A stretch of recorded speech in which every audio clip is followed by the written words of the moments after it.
Hello, in this video, I will be showing you how to create an event. To create an event, please go to your group page. Once you are there, on the left-hand side, you should have this blue sidebar. This is the admin sidebar. Only admins are able to create events on GivePulse. Go ahead and click that Manage button and hit Add Event.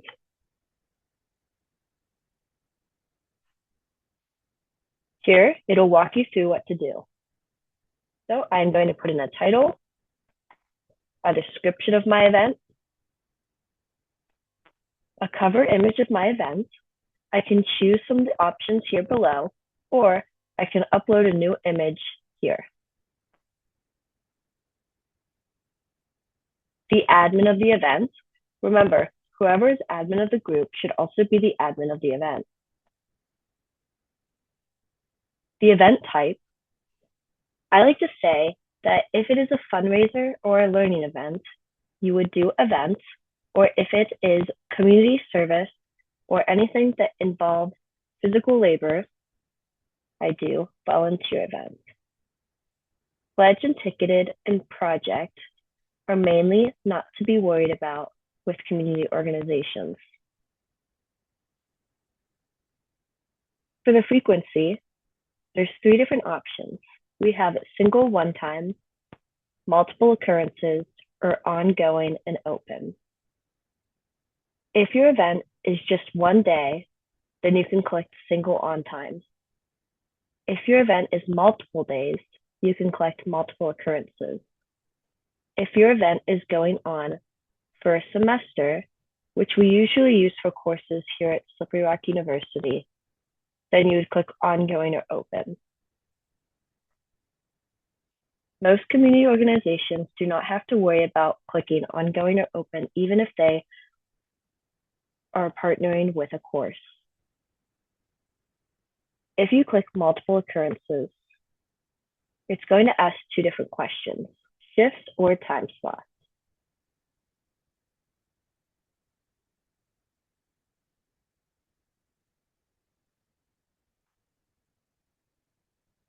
If you select shift and hit save and continue,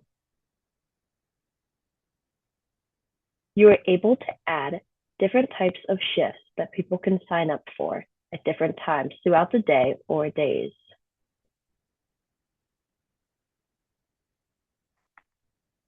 You can keep adding shifts here.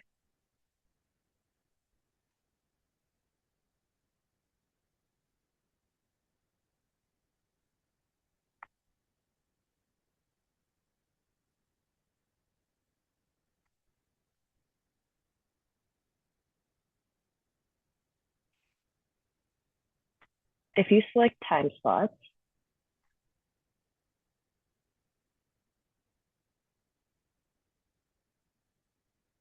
people can choose when they are available.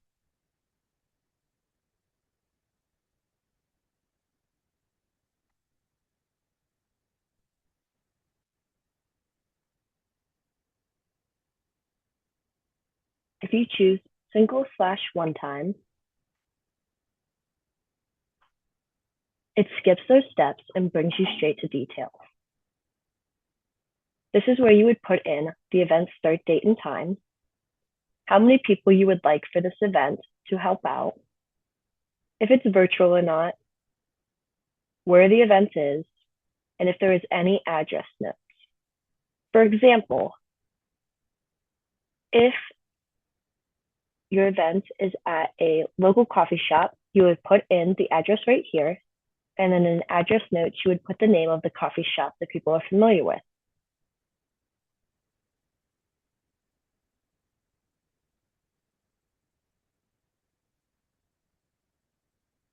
Registration open date and close date mean when students can start registering for the event. If you leave this blank, students can register as soon as the events are published.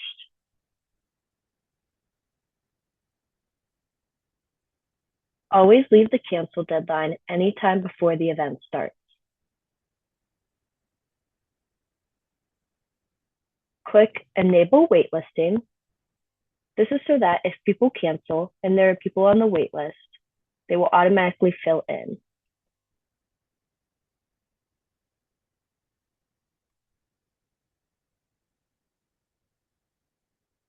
And then click Save and Continue.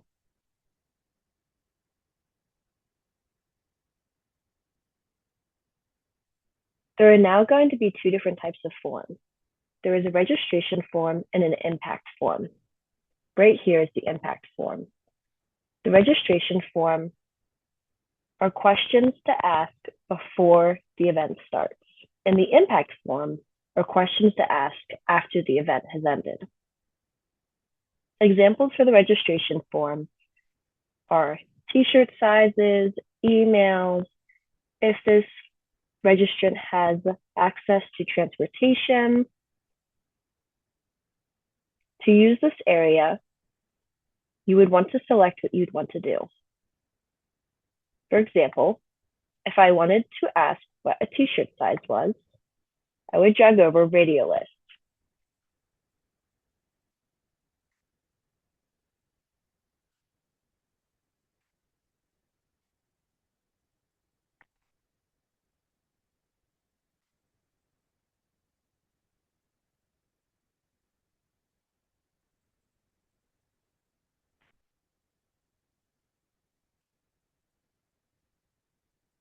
Make sure that if you want your registrants to fill out these questions, make it required. Hit close and then save. If you do not click save on this right-hand side, it will not save as you continue.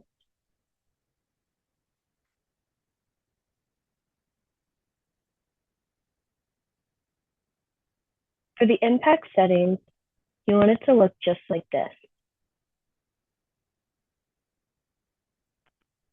For sharing, if you are partnering with another organization, you can type them in here, and then any impact will also be shared with them.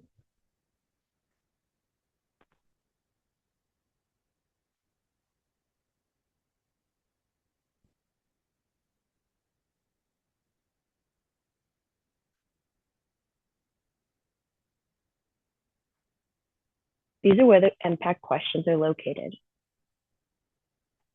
If I wanted to ask their opinion on the event, I would pull over a text area.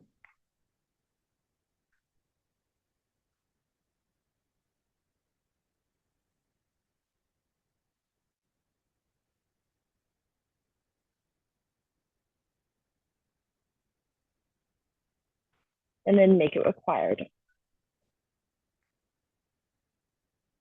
And then hit save.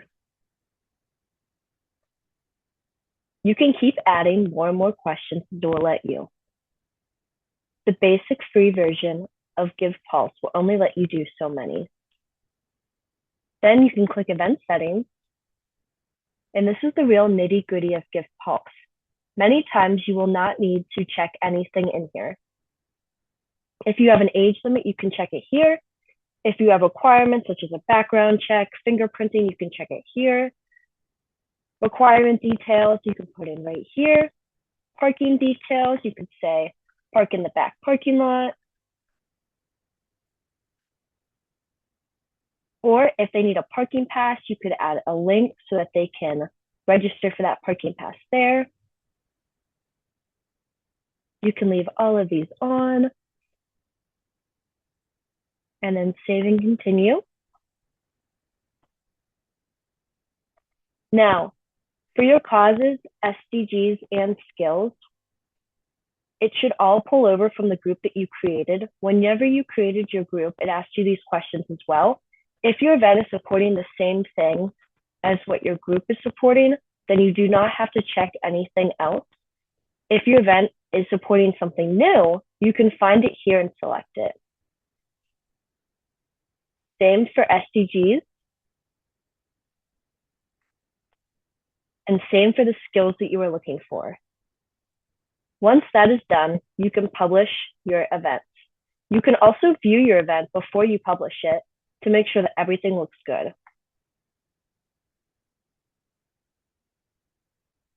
Here's the name of my event, the day, the date, the time, how many spots are remaining, what type of event it is, where it's located, the description, who the admin is,